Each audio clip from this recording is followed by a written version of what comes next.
welcome to the training session. Just kind of going to loosen up the body. But I want to tell you about kind of how I approach training and wellness and realistically how I keep myself balanced, whether that be from like a creative perspective or a health perspective.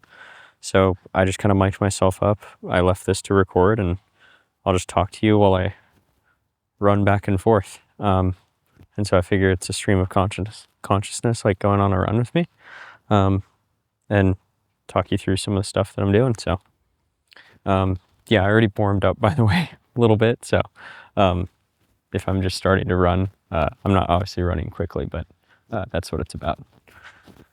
So I hope you can hear me, of course, because if not, that would be a real bummer. So yeah, pretty much like I do these runs every once in a while.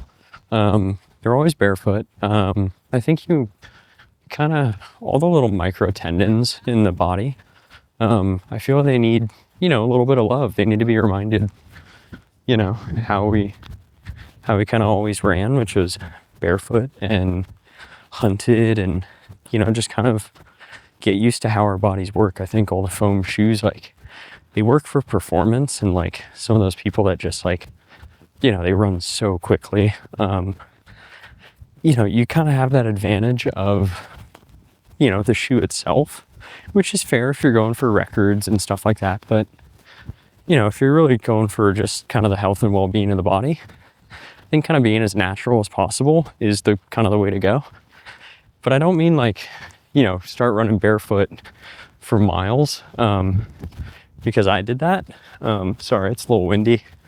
I did that and it didn't work out very well. Like I remember I got a pair of Vibrams when I first was doing triathlon, and I strained my calf within like a month. And I even did, the kind of thing that they recommended I do, which was like, on board, kind of like quarter mile a day kind of thing. It didn't go very well. So like if you're doing distance, don't do that. But if you're just like kind of going to like strengthen your body and just kind of find that balance, and you want to kind of do it a little bit more naturally without like all the added stuff in our life, just strip it away, find some grass and come barefoot like this, and it's just wonderful. It's a good way to just kind of reset the body. And again, apologies if it's a bit windy. I'll try and cut it in the audio, so if not, apologies. But if it's working out, then cool. I'll just continue. So yeah, part of the part of like the natural training came from just doing triathlon for so long. I think when you start sweating a ton for hours on end, 5, 6, 7 hours, and then you start extending that to 10, 11, 12 hours. It's just like, that's a lot on the body. And the more I've learned about garments and fabrics and how things are made and how they work as performance materials, and then how our body opens up and all the pores in order to sweat cleanly. And then you think about all that stuff just like soaking in. I mean, it just doesn't seem ideal to me. And so you just have this actual like intake of chemicals on the body, and that could be like trying to save 2 minutes on the bike, but what are you sacrificing for that? And so I think you're always battling this performance and health scale now, which is really odd. I don't think we ever intended to do that.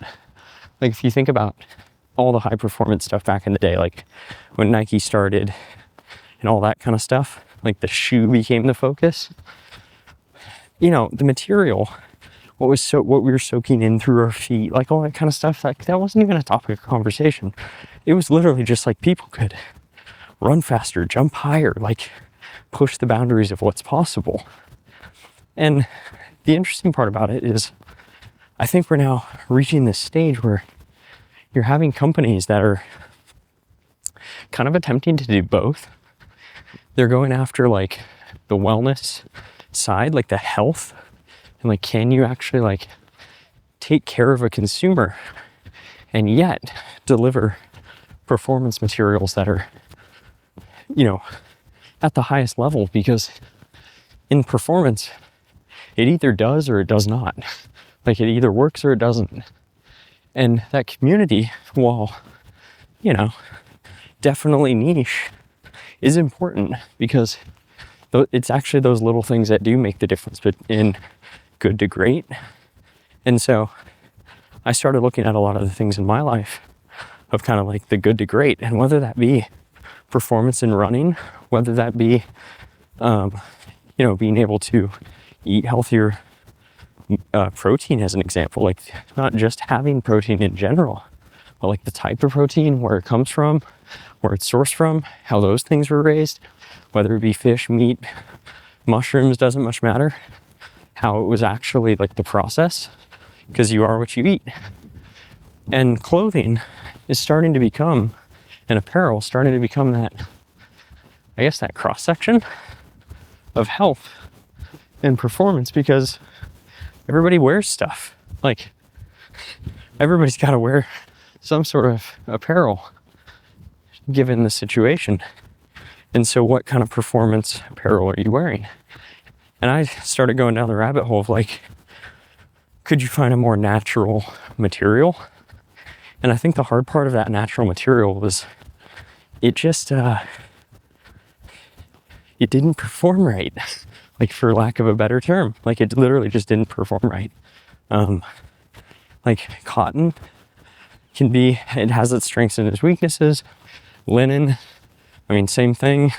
Like, they all just have like, and the weaves, it's very, very hard to do it non-polyester or with technical fabric. And so the more like we've gone deeper into it, the harder it is to actually go back to a more natural solution over time. And so I think nowadays finding a truly natural solution is actually quite novel. And also, I think it kind of deserves attention. And so it's interesting, it's like a couple years ago, give you some background. A couple years ago, I was running a company, and a buddy of mine introduced me to a friend of his. And I was at the time, you know, really getting into swimming, like open water. And so spending so much time in the water and thinking about like, okay, the water's super cold. The amount of time that I spend, I generally got to wear a wetsuit. Okay, I'm wearing rubber. Nothing I can do about that. But what can I do outside of that? And I started looking for performance materials and what I was doing in media. And I got connected with this guy who was just like, dude, I got this crazy material. It's made of like jade stone and crab shell.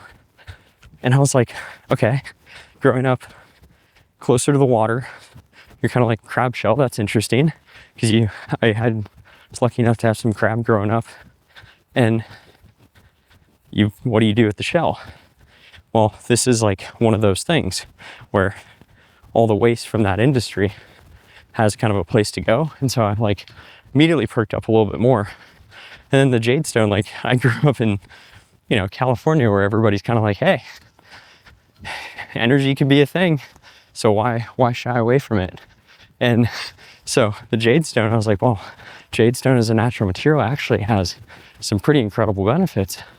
I wonder how it is as a fiber. And we just started talking over a period of time, and he sent me some shirts, and I tried them over a period of time, and they were comfortable, they were cooling, they were cool to just wear while exercising on hot days, warm days.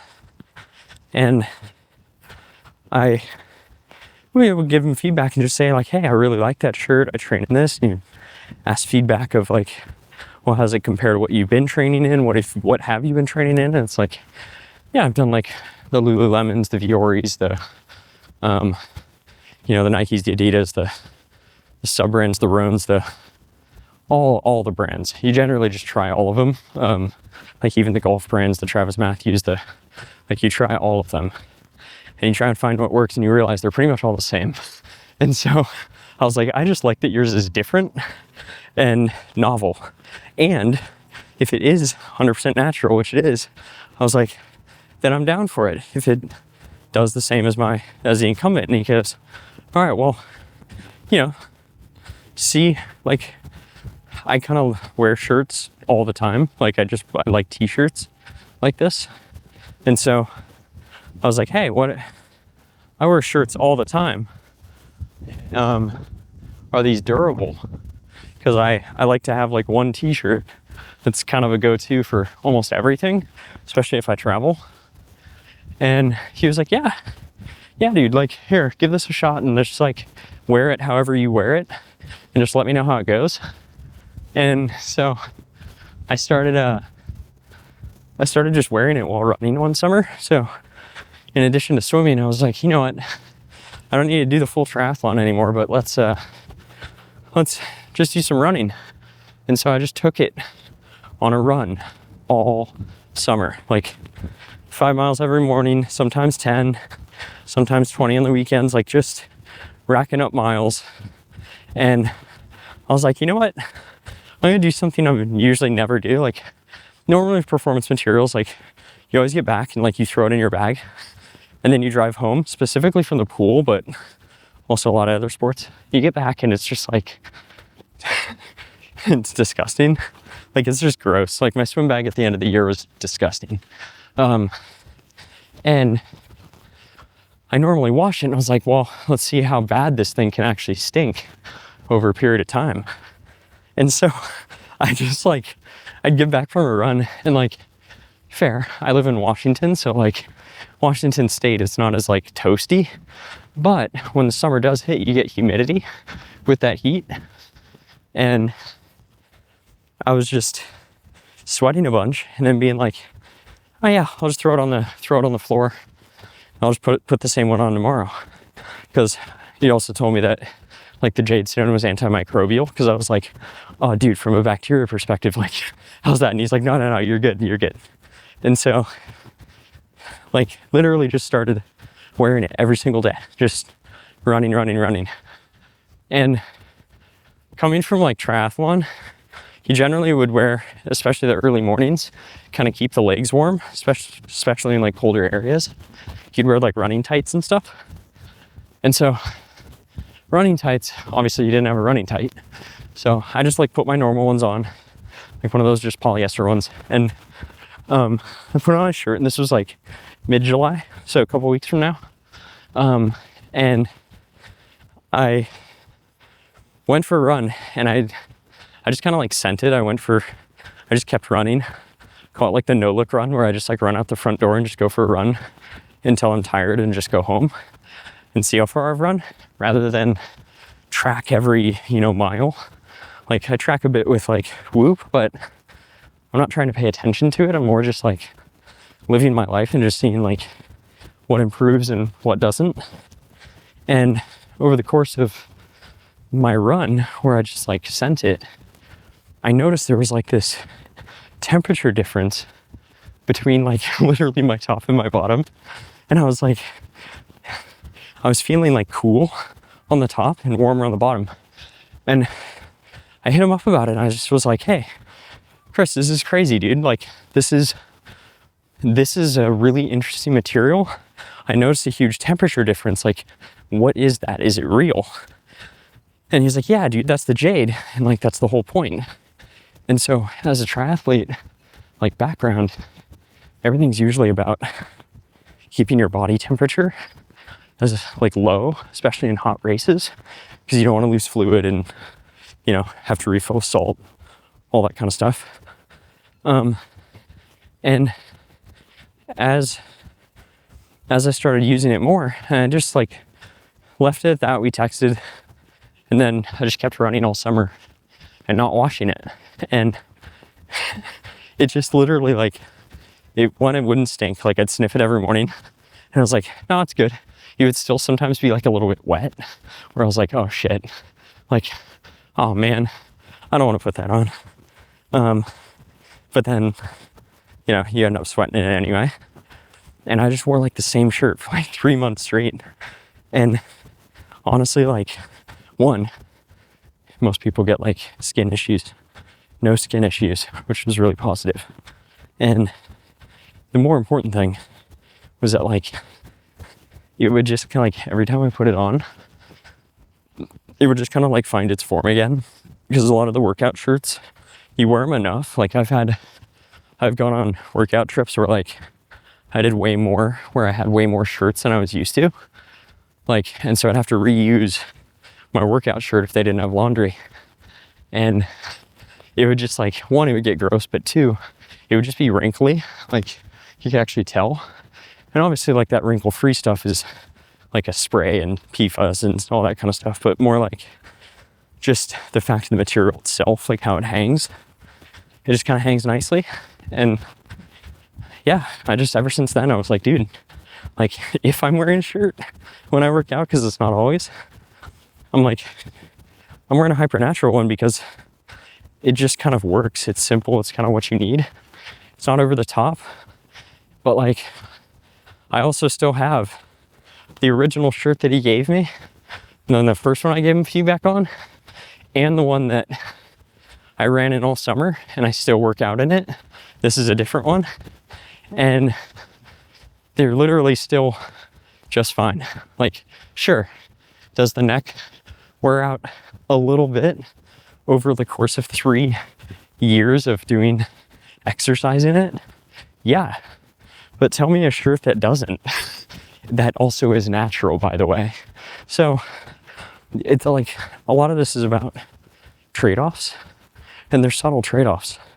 And so yeah, maybe you trade the like, I don't know, the brand name, or you trade some of the other things, but overall, you're not trading much. And that's the best part.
And so, yeah, sure, you're kind of trading off maybe the brand name, maybe like your favorite color, or the one that is either gives you the most street cred or whatever. But like the one that's the healthiest and the one that works the best is literally just Hypernatural. And it's just, that's because that's exactly what it is. And like, as I've gotten to know him more, I like help with some design stuff just because, I don't know, that's what I love to do, is like help with some design. And so I literally, as we've talked, it's kind of turned into one of those things where I'm like, no, I actually get the way bigger picture. It's like, this has to do with like taking anything, any clothing apparel. It could be Nike, it could be the main brands, and hypernaturalizing it. Like, it's not about the brand replacing Nike, because that'd be stupid. Nike's awesome. We're not knocking Nike. Like, are you kidding me? Some of the greatest sports moments of all time have a Nike logo on it. And sure, they've had their pitfalls, they've had their decisions, they've had their corporate bureaucracy, as like capitalism does. But was it one of those things where it can't be a better future? Like, just use a different material and it's already a better future. And it's not that hard of a decision. And I think a lot of people would be a fan of literally just hypernaturalizing whatever material they're usually used to, because it is a nice fit. And as you sweat, you can then go do something else. Like before this, I had a meeting. I was doing some stuff this morning around the house and in the yard. Then, after this, I'm gonna go somewhere where you generally just don't want to be all workouty. And I got my bases covered. And that's the whole point. Just make it simple, easy. And I think one of the best parts is I don't want to know those chemicals on me. Like, so I kind of went on this rampage. So it's one of the other things. It's my wife. She like makes the most incredible things, materials, curtains, clothing, art. Like she's always making stuff. And she's making stuff with natural materials, which I didn't know a lot about, in all honesty. And I learned more about them. And there's something about natural materials that genuinely just kind of feels different.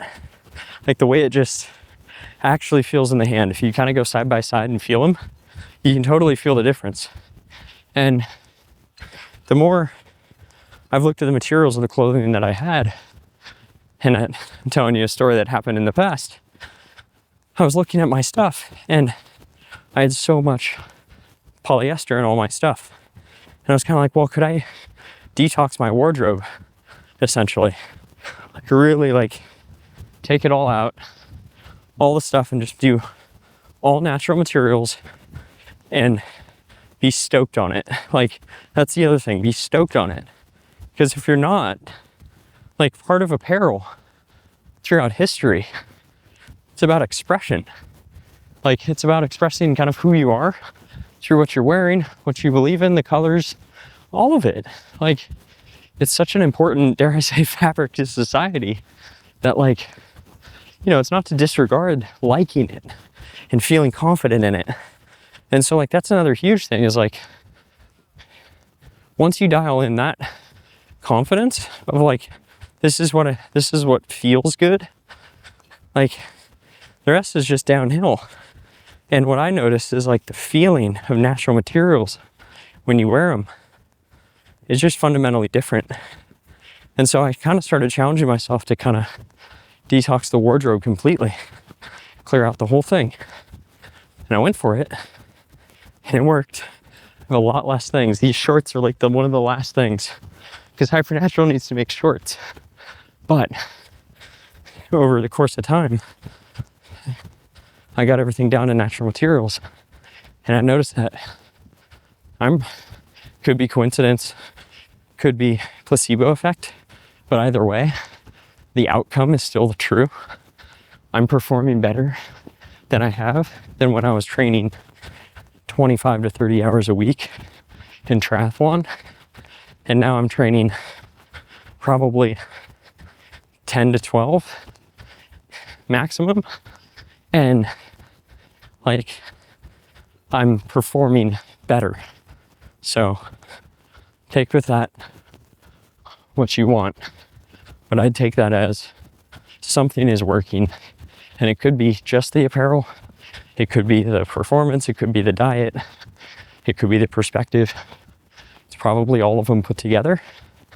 But one component is just like, yeah, if you want to naturally perform at your best, you gotta keep things natural. And in this case, it's been fun to keep things hypernatural, so to speak, which is, I always like pointed out to Chris, I was like, dude, your branding is super awesome because it's simple. And like, that's what I've always appreciated about branding or brands, where you can just explain what it is. And it's like, what is it? Well, it's natural, but it's even better because it performs even better than that. So it's hyper natural. And I'm like, okay, perfect. Love that from a branding perspective. But then I was like, dude, what's the story of the bird? And he was like, well, dude, the magpie is one of the most intelligent creatures. You can pass the mirror test. And I was like, dude, what's the mirror test? And he's like, it's where they can actually recognize themselves in the mirror and very few species can do it. And they have like funerals for their species, and it's incredible. And then you think about like the thought and the care and everything that went into the brand, and getting to know Chris's background is like doing apparel with like the original Penguin and all those like brands of, Ralph Lauren and all the big ones. Like his background's in it, and so he understands like all the pitfalls of what has been because he's been in it, and he's like, no, we can be doing this better. And I don't know, I can just get on board with that. Like can't you? It's just one of those things where it's like, yeah, that just makes better sense. And so that's all I'm saying in most of this on this nice relaxing run is just think about how you're training, and can you be a little bit more natural in your performance in every way. And like, sure, I'm not breaking a huge sweat, my legs are feeling it, my feet are starting to feel it, so that's generally like, that's the time to stop, especially on the tendon side of things, because you don't want to push like all the tendons and ligaments and connective tissue. You don't want to push all that. It's not worth it, especially on a recovery day. But even then, you still crack up a little sweat, and then you just call it good. So, thanks for coming on the little recovery jog with me. Sweaty. Still nice and cool. Till next time.